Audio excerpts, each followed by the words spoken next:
Boom, we are live. Ladies and gentlemen, boys and girls, welcome to the Life as a Chad YouTube channel. And I thank all of you mofos for being here, wherever you may be, and of course, however you may be listening.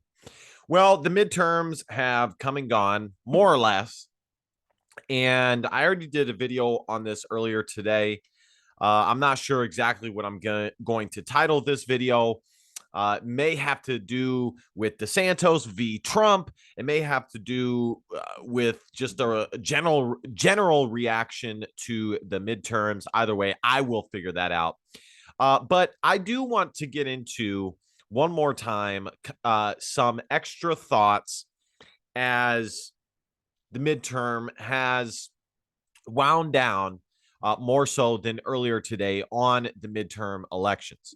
Of course, subscribe. It takes 1.25 seconds. Like, comment, share. You know the fucking drill. And without further ado, let's get into this. Well, let's start here, guys. I showed you guys in my election prediction the betting sites, rather one betting site for the midterm election.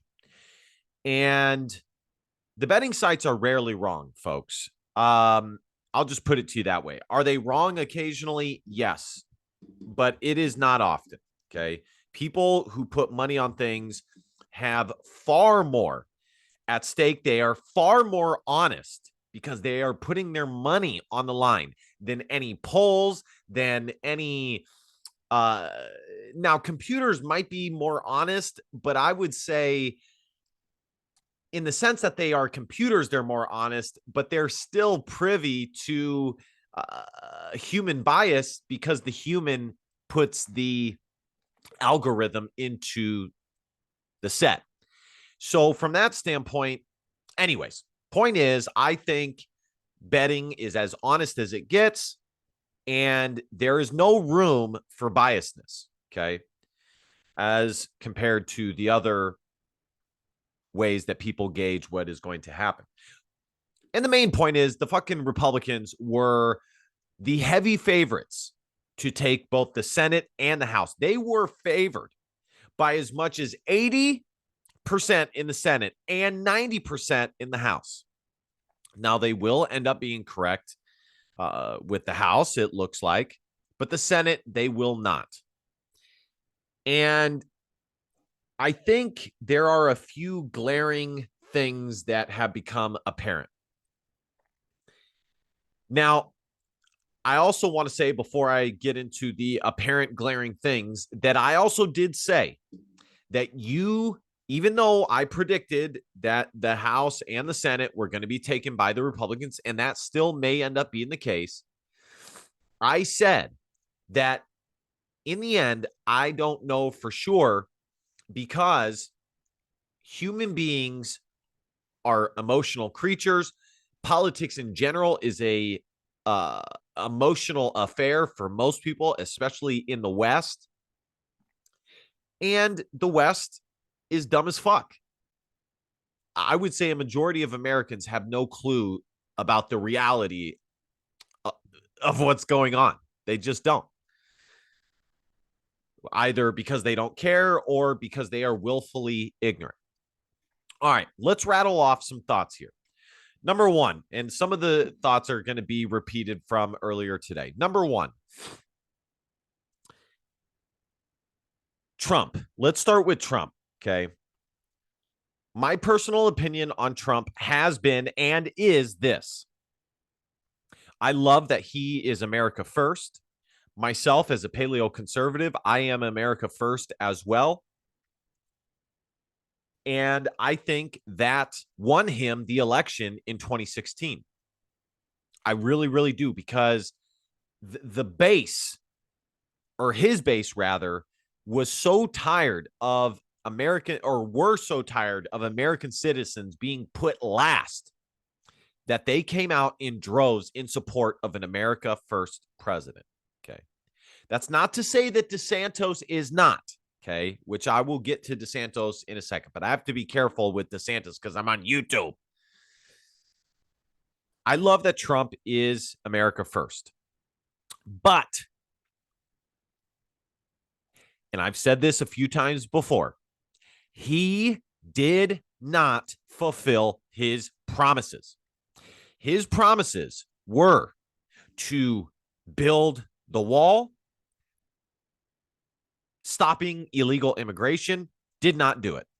At best, he got a few extra miles of wall built. At best. Now, he did okay on the economy. Some people look at him moving the embassy to Jerusalem or the capital, or whatever the fuck, to Jerusalem as a success. I think it's moving the embassy to Jerusalem, but the embassy of what? I'm not sure. Embassy of America to Jerusalem as a success. To me, it's okay, but it's like, if you're going to do something special, do it for America. Okay. Especially if you're an America first president. He totally fucked up on COVID, or COOF rather. DeSantis has been way better than Trump when it comes to COOF. And quite frankly, if I were to state the top three issues right now, especially for the population of Americans who have voted for Trump and DeSantis, it would be COOF, aka mandates, aka freedom or lack thereof. It would be immigration, and it would be the economy. Now, immigration, that is the one that I think you could flip-flop out with crime. But, and more specifically on immigration, I think a lot of Americans are tired of talking about it because nothing has been done about it. And I think a lot of Americans have decided to throw their hands up and say, fuck it. If, it's obvious you guys aren't going to take care of it, so fuck it. And especially when Republicans continue to orgasm over how many Hispanics and, Latinos voted for Republicans. Okay. So that's my thought on Trump. And going into the election, I viewed him still as the king maker. But the reality is, if we look at his track record, it's not good. The 2018 midterms, or what would it be? 2020 or 2018? I think it'd be 2018, 2020, and now 2022. His track record sucks. The best it would probably be 2018. And specifically with regards to 2022, every candidate he backed or most did not win. They lost. And I think what that says is that there's a good portion of Americans who do like Trump. They like his brashness. They like his charisma. But even though you have a X amount of people who love that, you have the same amount of people who fucking hate it. They hate it. And I think what this overall says is that people are kind of worn out with Trump. And he was given a shot and he did not pass. At best, you could give him a C grade. Now, that's better than Biden, but it's not necessarily a passing grade either. And I think this election is kind of saying that. It's not necessarily that the DeSantis and Trump voters are saying that they're fully tired of Trump. It's that they're saying, it's more so that they're saying, you're okay, but we just want it to calm down. We need things to calm down and get some reality back in the country and get things squared away because this country is slipping. We want some normalcy. And Trump's not necessarily normal, people. He's not necessarily normal. Now, DeSantis, some of the people that he backed lost as well. Okay. Some of the people that he backed also lost. All right. And I think with DeSantis, the question that you have to ask is, while he sweepingly dominated Florida, and he dominated Florida. While that is true, I think it needs to honestly be asked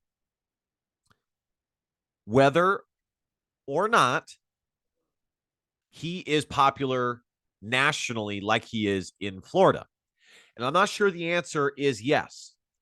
And a lot of the detractors to DeSantis don't love how much he is supported by Israel. Now, I don't want to go down that too far because, like I said, I'm on fucking YouTube. I don't want to go down it too far. Suffice it to say, I'm a paleo conservative. I'm an America First conservative. I think you can guess where I'm at on that. Okay. There are detractors who don't love that. But the fact remains that DeSantis has gotten the job done in Florida. The fact remains that even if we compare them side by side, you have America First Trump, who failed in a lot of his promises. You have DeSantis, who's not necessarily not America First, but he also has some foreign money, shall we call it? Foreign money, shall we call it? But he's gotten the job done. He has. He has taken care of COOF. Florida was one of the best, if not the best, governed state when it comes to COOF. And let me tell you, there are some people in certain states who would dream of having that type of freedom back over them, including myself. He's done good with the hurricanes, shit like that. He's done very good going against, I hate using this word. It's such a dorky word, the woke nonsense. He's done a great job going up against that. And overall, basically what I'm saying is he's done a great job being an extension and the voice of the people. And that's the most important point. He has done an excellent job being the voice of his base, which is something that Trump, most people thought he would be great at, but didn't turn out to be great at that. And I think with Trump, what needs to be asked is, will he change? Will he make the necessary changes to do what is needed? Okay. And personally, while I don't love some of the backing that DeSantis has, I would rather us win with neocons that I don't love as a paleo conservative than lose overall one way or the other. Okay. I would still rather win. It's the lesser of two evils. And I'm not sure Trump will change. I mean, case in point, COOF. He's basically had the same stance on COOF this whole time. And I think what is happening is in America, you have two major populations. Okay. You have the population who does not like America, who doesn't like the tradition of this country, doesn't think this country has ever been great, that wants to literally turn this country upside down and do the opposite of what this country represents. Christianity, God, freedom, all of it. They want to do the opposite. Then you have the portion who believes having a family is good, having a nuclear family is good, believes that masculinity is good, believes in securing the border, it believes in having less taxes and having strong economics, believes in a Christian abortionless, homosexuality being forced down your throat every 2 seconds country. But within that second group, non-forced mandate, non-tyrannical, freedom-fighting people. Because make no mistake, the first group of people are tyrannical. They, as communists usually do, a strategy of communism is to literally call your opponent the same thing that you actually are, as to dismiss them entirely, to where they are not even engaged in the discussion. But with that second group, the group that voted for Trump and DeSantis, I think you have a split. I think you have a split of the very, very America first type people who love Trump, MAGA all day, and people who don't hate Trump, but they more so want things to just simmer down and have some actual things changed and worked on rather than all this flair and razzle pizzazzle with no substance. People want some actual results. And that is another point of this election, that I think the Republican Party needs to listen clearly about is when they get elected, they better have results. Because the main point that I made in my first video is that although it is clear that most Americans think that things are shitty right now and don't like the direction the country is going, they also, according to the election, don't necessarily have confidence in Republicans to make it right, which is not good. And which brings me back to the original point that I was making with the two separate, main groups of people in America. The GOP needs to ask themselves, who is our leader? Who are we backing? And it is moving towards a fork in the road, because let me tell you something. The answer is not both Trump and DeSantis running. That is not the answer. The answer is one or the other. And they need to make that choice. And let me tell you something, guys. It is a massive decision that they have to make, because 2024, I know each election is important, but 2024 is as important as it gets. It's as important as it gets. So, I mean, that's pretty much it, folks. I'm shocked that Fetterman won. On one hand, I'm shocked because he is a fucking idiot and he is literally not even fit to run. But on the other, he wouldn't even be fit to teach a class, let alone be senator of Pennsylvania.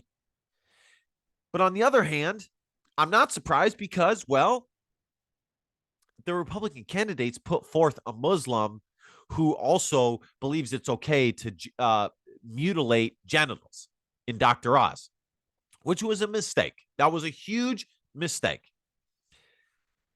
I thought Kari Lake would win for sure. It looks pretty much dead even. We can check back with that real quick. I don't want to look too much at it into it because, obviously Georgia's Senate race heads to runoff, because obviously things can change, in the blink of an eye. And I can have this video up and then 2 seconds later it changes, So, that was kind of surprising to me.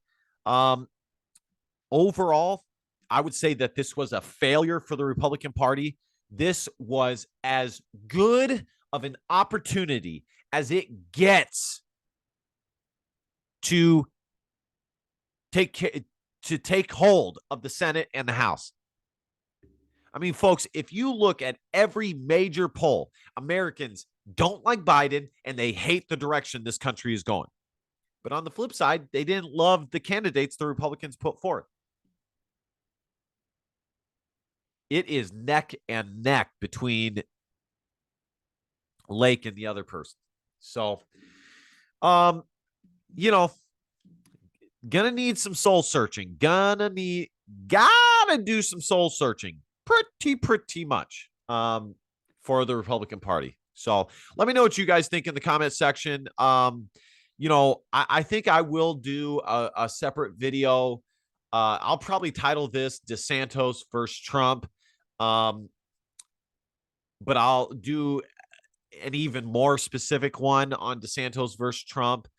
I think that I think there were some pretty straightforward messages that were sent by the American people, specifically to the GOP, about what they want out of their leaders. and they want results. And I understand that.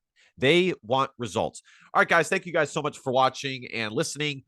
Be sure to hit the subscribe button. It takes 1.25 seconds, and it definitely makes you feel good. At the very least, like, comment, share. You know the fucking drill. And last but not least, DBAP, don't be a pussy willow. Facts are feelings because your feelings don't matter. See you guys next time.